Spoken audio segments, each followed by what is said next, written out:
చెప్పపోతే ఎవరు కొనరా అడ్రస్ కావాలి కదా ఊడిపోయి వెళ్ళిపోతే మా 10 సంవత్సరాలు వస్తాం కదా అక్కడి నుంచి ఇంపోర్ట్ దగ్గర అలాగేనమ్మా ఏమైనా ఊడిపోయి వెళ్ళిపోతే అడ్రస్ కావాలి కదా అడ్రస్ ఎందుకని ఇంపోర్ట్ కి మనకి దగ్గర ఎప్పుడు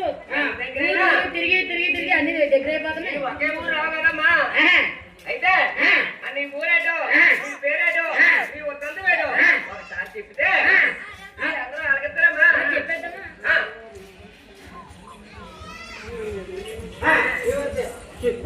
అయిపోయింది అయిపోయింది నా ఊరి అడిగారా నేను అడిగారు